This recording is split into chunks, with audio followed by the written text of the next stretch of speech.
आज है 9 फरवरी 2023 दिन गुरुवार। Welcome back to clean news UP. चलिए देखते हैं उत्तर प्रदेश की 25 फटाफट बड़ी खबरों को। इससे पहले आप न्यूज को कहां से देख रहे हैं हमें कमेंट में बताना बिल्कुल ना भूलें। साथ ही हमारे फेसबुक पेज को भी फॉलो करें। फेसबुक पेज का लिंक डिस्क्रिप्शन में दिया गया है। पूर्वांचल और बुंदेलखंड बनेगा एक्सपोर्ट का हब। ग्लोबल इन्वेस्टर समिट से आएगा बड़ा निवेश। ग्लोबल इन्वेस्टर समिट यूपी की क्षेत्रीय औद्योगिक आर्थिक विषमता को दूर करने में अहम भूमिका निभाने जा रहा है। समिट से पहले आए 23 लाख करोड़ के देसी विदेशी निवेश प्रस्ताव में सबसे बड़ा हिस्सा मैन्युफैक्चरिंग सेक्टर का ही है। इनके अमल से बुंदेलखंड और पूर्वांचल निकट भविष्य में बड़े औद्योगिक केंद्र बनेंगे। साथ ही निर्यात के मामले में राज्य के ये हिस्से पश्चिमी और मध्य यूपी को टक्कर देंगे। ग्लोबल इन्वेस्टर समिट में आने वाले निवेश प्रस्ताव को 1 साल से 2 साल तक जमीन पर उतारने की तैयारी है। यानी बड़े निवेश परियोजनाओं में 2025 से वाणिज्यिक उत्पादन शुरू हो जाएगा। यूपी के जिले में 750 किसानों को 650 करोड़ रुपए मिलेंगे। कानपुर में मैनावती मार्ग पर इस्कॉन मंदिर के पास विकसित होने जा रही न्यू कानपुर सिटी में लगभग 750 किसानों की जमीन खरीदी जाएगी। केडीए उन्हें लगभग 650 करोड़ रुपए देकर जमीन लेगा। इसके लिए अधिकांश किसानों और विकास प्राधिकरण के बीच सहमति बन चुकी है। डीएम सर्कल रेट के हिसाब से जमीनों की कीमतें भी निर्धारित कर दी गई। केडीए इस योजना की लॉन्चिंग होली के अवसर पर करने जा रहा है। जिन किसानों की जमीन खरीदी जानी है उनकी सूची तैयार कर ली गई। सबसे ज्यादा महंगी जमीन सिंहपुर, कछार और संभरपुर में है। 16 गुना तेजी से होगा यूपी में रेल सुविधा और रेल कनेक्टिविटी का काम। यूपी में रेल सुविधाएं और रेल कनेक्टिविटी का नए वित्तीय वर्ष में 16 गुना तेजी से विकास होगा। केंद्र सरकार ने 2023-24 के लिए आवंटित रेलवे के बजट से यूपी को 17,507 करोड़ रुपए दिए। ये धनराशि वर्ष 2009 से 14 की तुलना में 16 गुना ज्यादा है। इस अवधि में कुल 1109 करोड़ रुपए मिले थे। प्रदेश की योगी सरकार द्वारा राज्य में कनेक्टिविटी बेहतर करने के प्रयासों में केंद्र सरकार का भी पूरा साथ मिल रहा है। फिर शुरू होगी काशी से काबा की उड़ान। हज यात्रा के लिए इसी हफ्ते ऑनलाइन निःशुल्क आवेदन। उत्तर प्रदेश राज्य हज कमेटी ने इस सप्ताह हज यात्रा के लिए ऑनलाइन आवेदन की प्रोसेस शुरू कर दी। हज कमेटी के चेयरमैन मोहसिन रजा एमएलसी ने ये जानकारी दी। उन्होंने बताया कि केंद्र से जारी होने वाली नई हज नीति का इंतजार हो रहा था, जो कि अब जारी हो गई है। लंबे समय के बाद इस बार वाराणसी से भी तीर्थयात्री हज पर जा सकेंगे।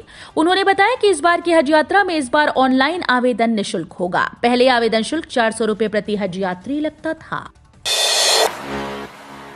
उद्योग जगत को फाइनेंस के लिए आगरा में क्लस्टर आधारित बैंक। उत्तर प्रदेश के आगरा में आने वाले दिनों में बैंकिंग सेक्टर द्वारा उद्योगों को फाइनेंसिंग के लिए क्लस्टर आधारित तरीका प्रयोग किया जाएगा। यहाँ फुटवियर क्लस्टर के लिए बैंक चिन्हित है, तो यहाँ से जूता कारोबारियों को लोन दिया जाएगा। आवेदक जूता उत्पादक हो सकता है या फिर जूता उद्योग से जुड़े कच्चे माल का विक्रेता भी। इस कंसेप्ट को समझाते हुए अग्रणी जिला प्रबंधक ने बताया कि भारतीय रिजर्व बैंक की ये महत्वाकांक्षी योजना है। इसमें फाइनेंसिंग को और अधिक सुरक्षित बनाने पर जोर है। जिस क्लस्टर में शाखा खोली जाएगी उसकी पूरी टीम को उससे संबंधित बुनियादी प्रशिक्षण दिया जाएगा। अलीगढ़ एयरपोर्ट के आसपास 10 किलोमीटर का दायरा प्रतिबंधित। जानवर की हत्या समेत इन पर बैन। यूपी के अलीगढ़ में धनीपुर एयरपोर्ट से बेशक अभी उड़ान के लिए लाइसेंस की मंजूरी न मिली हो, लेकिन प्रशासन ने अलग अलग चरण की तैयारियां शुरू कर दी हैं। द एयरक्राफ्ट रूल्स के तहत सिटी मजिस्ट्रेट ने दिशा निर्देश जारी किए, जिसके तहत एयरपोर्ट के आसपास 10 किलोमीटर का दायरा प्रतिबंधित किया गया। इस क्षेत्र में मांसाहारी होटल, मांस मछली की दुकानें, कचरा गंदगी जमीन नहीं कर सकेंगी। बीएससी पास वालों के लिए गुड न्यूज। यूपी की इस भर्ती में शामिल होने का मौका।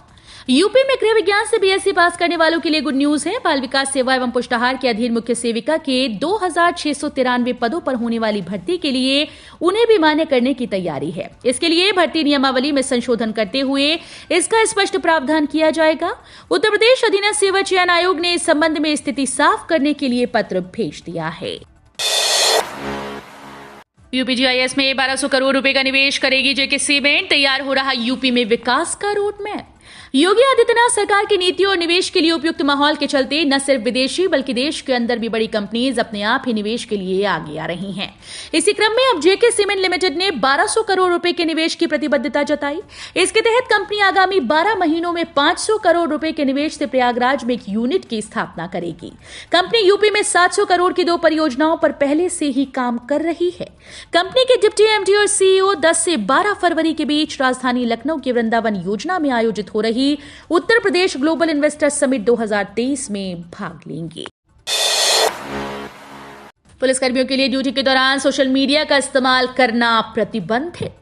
विभिन्न देशों का अध्ययन करने के बाद उत्तर प्रदेश के पुलिस विभाग में सोशल मीडिया पॉलिसी लागू कर दी गई। इसमें सबसे खास ये है कि सरकारी कार्य या ड्यूटी के दौरान सोशल मीडिया का प्रयोग पुलिस अधिकारियों के लिए पूरी तरह से प्रतिबंधित रहेगा। कांस्टेबल से लेकर आईपीएस अधिकारी तक ये प्रतिबंध लागू किया गया है। इसके अलावा वर्दी में रील बनाने, चैटिंग करने या वर्दी में कार्य के समय बिना वजह फोटो डालने पर भी रोक लगाई गई है। उत्तर प्रदेश में ये पॉलिसी लागू करने से पहले विभिन्न संस्थाओं से न केवल रायशुमारी की गई बल्कि राज्यों के साथ ही विभिन्न देशों के सोशल मीडिया नियमावली का भी अध्ययन किया गया। काशी में जुटेंगे दिग्गज, सीएम और राज्यपाल होंगे शामिल। तैयारियों का जायजा लेने पहुंची टीम। विश्व क्षय रोग दिवस को काशी में अंतर्राष्ट्रीय स्तर के आयोजन की तैयारी है। स्वास्थ्य विभाग की ओर से इसके लिए रुद्राक्ष कन्वेंशन सेंटर का चयन किया गया। यहां केंद्रीय स्वास्थ्य मंत्री के साथ ही कई राज्यों के स्वास्थ्य मंत्री जुटेंगे। इसके अलावा उत्तर प्रदेश की राज्यपाल आनंदीबेन पटेल, मुख्यमंत्री योगी आदित्यनाथ भी सम्मेलन में शामिल होंगे।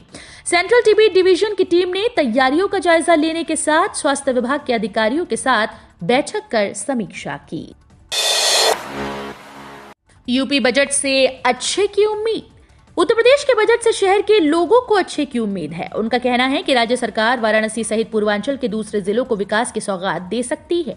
इसी सिलसिले में मंगलवार को चांदपुर स्थित कार्यालय में संवाद हुआ। शहर के प्रमुख लोगों ने कहा कि फरवरी के तीसरे या चौथे सप्ताह में बजट पेश किया जा सकता है। इसमें रोपवे परियोजना को गति दी जा सकती है। काशी को फ्लाईओवर की सौगात मिलने की उम्मीद है। जल्द शुरू हो सकती है यूपी लेखपाल आवेदन प्रक्रिया। उत्तर प्रदेश अधीनस्थ सेवा चयन आयोग द्वारा पीईटी परीक्षा 2022 का हाल ही में रिजल्ट जारी किया गया, जिसके बाद उत्तर प्रदेश में लेखपाल भर्ती का इंतजार कर रहे लाखों अभ्यर्थियों को आयोग के द्वारा लेखपाल भर्ती के नोटिफिकेशन का इंतजार है। गौरतलब है कि बीते वर्ष आयोग के द्वारा 8085 पदों पर राजस्व लेखपाल भर्ती का आयोजन किया गया था। प्रभारी मंत्री सुरेश कुमार खन्ना ने जीडीए को दिया निर्देश, हर माह लगेगी स्थानीय उत्पादों की प्रदर्शनी। गोरखपुर जिले में तैयार होने वाले स्थानीय उत्पादों की हुनर हाट की तर्ज पर कचहरी क्लब में हर माह प्रदर्शनी लगेगी। इससे स्थानीय उत्पादों को नियमित बाजार मिल सकेगा, साथ ही लोगों को स्थानीय उत्पादों की जानकारी मिल सकेगी। प्रदेश के वित्त संसदीय कार्य एवं जिले के प्रभारी मंत्री सुरेश कुमार खन्ना ने इसे लेकर गोरखपुर विकास प्राधिकरण के उपाध्यक्ष महेंद्र सिंह तंवर को निर्देश दिया। लोकसभा चुनाव में फिर ओपी राजभर को साधेगी भाजपा, यूपी में बदलाव की तैयारी। लोकसभा चुनाव में अभी करीब 1.25 साल का वक्त बाकी है, लेकिन भाजपा ने तैयारियां तेज कर दी। खासतौर पर सबसे ज्यादा 80 सीटों वाले यूपी में भाजपा कोई कसर नहीं छोड़ना चाहती, क्योंकि दिल्ली का रास्ता लखनऊ से होकर जाता है। इसी कड़ी में भाजपा अपने संगठन की भी पेच कसना चाहती है। जल्दी भाजपा के प्रदेश संगठन में अहम बदलाव हो सकते हैं। इसके अलावा लोकसभा चुनाव के लिए भाजपा और ओम प्रकाश राजभर के सुहेलदेव भारतीय समाज पार्टी के बीच गठबंधन की संभावना बढ़ गई है। यूपी विश्वकर्मा श्रम सम्मान योजना के तहत पारंपरिक कारीगरों को मिलती फ्री ट्रेनिंग और आर्थिक सहायता। उत्तर प्रदेश की योगी सरकार राज्य में उद्यमिता और परंपरागत कारीगरों के रोजगार को बढ़ावा देने के लिए कई तरह की योजनाएं चला रही है। ऐसी ही एक विश्वकर्मा श्रम सम्मान योजना है, जिसके तहत पारंपरिक कारीगरों और दस्तकारों को 6 दिन की फ्री ट्रेनिंग दी जाती है। वहीं ट्रेनिंग के बाद कारीगरों को ट्रेड से संबंधित टूल किट दी जाती है। इसके साथ ही छोटे उद्योग स्थापित करने के लिए सरकार की तरफ से 10,000 से लेकर 10 लाख तक की आर्थिक सहायता भी मिलती है। त्रिपुरा में गरजे सीएम योगी आदित्यनाथ। उत्तर प्रदेश के मुख्यमंत्री योगी आदित्यनाथ ने त्रिपुरा में जनसभा को संबोधित किया। उन्होंने इस दौरान कहा कि देश की सुरक्षा केवल भाजपा ही कर सकती है। आदरणीय प्रधानमंत्री श्री नरेंद्र मोदी जी कर सकते हैं। उन्होंने त्रिपुरा के पूज्य संतों से अपील की है। मुख्यमंत्री योगी आदित्यनाथ ने इस दौरान कहा कि आज से 5 साल पहले भी मैं यहां आया था। आपने अपना समर्थन दिया और त्रिपुरा में डबल इंजन की सरकार बनी। भाजपा सरकार में कानून का राज स्थापित हुआ, धर्मस्थलों को सुरक्षित किया गया, बहन बेटियों की सुरक्षा हुई। अयोध्या 100 एकड़ में बनेगा विश्व स्तरीय पार्क। कमिश्नर गौरव दयाल की अध्यक्षता में अयोध्या विजन की साप्ताहिक समीक्षा बैठक आयुक्त सभागार में आहूत की गई। सर्वप्रथम एयरपोर्ट अथॉरिटी ऑफ इंडिया द्वारा निर्माणाधीन एयरपोर्ट के कार्यों की प्रगति समीक्षा की। मंडलायुक्त ने अधिकारियों से कहा कि अयोध्या में एक विश्व स्तरीय पार्क बनाने के लिए लगभग 50 से 100 एकड़ खाली भूमि तलाशें, जिससे भूमि का चयन कर शासन को भेजा जा सके। तुर्की और सीरिया के भूकंप पीड़ितों के लिए हुई दुआ। संभल में तुर्की और सीरिया में आए भूकंप के कारण हजारों लोगों की मौत हो गई। चारों तरफ हाहाकार मच गया।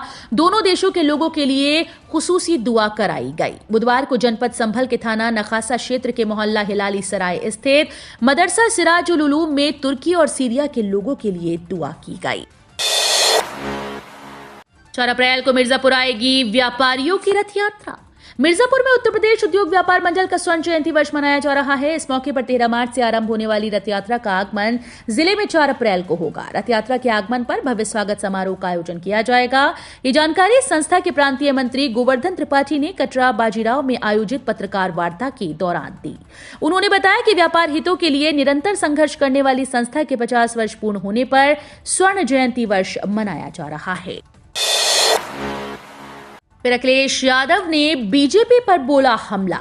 सपा अध्यक्ष अखिलेश यादव ने ट्वीट करते हुए लिखा, भाजपा सरकार शिक्षा के क्षेत्र में केवल 1.57 करोड़ रुपए के निवेश के लिए बड़ा प्रचार कर रही है और निजी विश्वविद्यालय कॉलेजेस से लेकर हर छात्र छात्रा को इस तथाकथित विशाल धनराशि के लाभ का डंका पीट रही है। ये राशि प्रति छात्र 1 पैसे से भी बहुत कम है। अखिलेश यादव ने इसे बीजेपी सरकार का ड्रामा और शर्मनाक बताया। उन्होंने सरकार को घेरते हुए कहा, भाजपा निवेश का ड्रामा बंद करे, शर्मनाक। किसानों के घर में गाय है तो 60,783 रुपए और भैंस हो तो 70,249 मिलेंगे। पशु क्रेडिट कार्ड की सुविधा किसानों के लिए शुरू की गई। इस योजना के तहत किसानों को पशु किसान क्रेडिट कार्ड बनवाना पड़ता है। इस कार्ड की मदद से पशु खरीदने के लिए कम ब्याज दर पर लोन मिलता है। इस योजना का लाभ वो किसान भी ले सकते हैं जिनके पास खुद की जमीन है, जिनमें पशुओं के लिए आवास या चारागाह बना सकते हैं। विपक्षी एकता पर मोदी का तंज। प्रधानमंत्री नरेंद्र मोदी ने बुधवार को लोकसभा में राष्ट्रपति के अभिभाषण पर जवाब दिया। अपने 85 मिनट के भाषण में उन्होंने कहा, बहुत सारे विपक्षी मिले सुर मेरा तुम्हारा कर रहे थे। मुझे लगता था कि देश की जनता देश के चुनाव के नतीजे ऐसे लोगों को जरूर एक मंच पर लाएंगे, वो तो हुआ नहीं। लेकिन इन लोगों को ईडी का धन्यवाद करना चाहिए जिसके कारण ये एक मंच पर आ गए।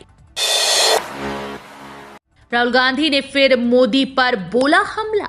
गौतम अडानी पर हिंडनबर्ग के तथाकथित खुलासे के बाद से ही राहुल गांधी प्रधानमंत्री मोदी पर सड़क से लेकर संसद तक हमलावर हो रहे हैं। लोकसभा में राहुल गांधी ने अडानी को लेकर प्रधानमंत्री पर जमकर निशाना साधा।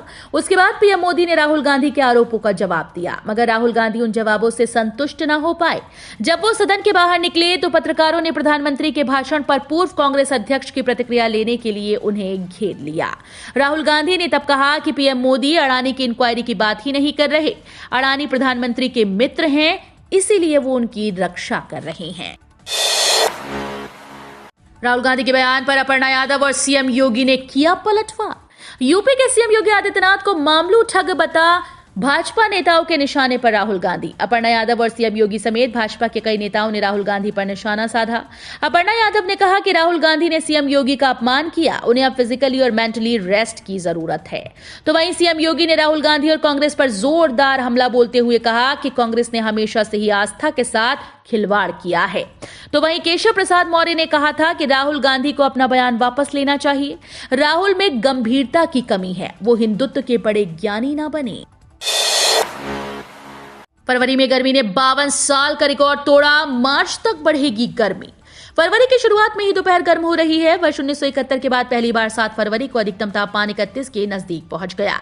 इस गर्मी ने 52 वर्षों का रिकॉर्ड तोड़ दिया। वैसे कभी भी 10 फरवरी से पूर्व तापमान 31 डिग्री से अधिक नहीं रहा। मौसम विभाग का कहना है कि पश्चिमी विक्षोभ इसका बड़ा कारण है, लेकिन जलवायु परिवर्तन को भी इसका जिम्मेदार ठहराया जा सकता है। तो ये थी आज की 25 फटाफट बड़ी खबरें। अगर आपको न्यूज पसंद आई हो तो वीडियो को लाइक और शेयर जरूर करें। धन्यवाद।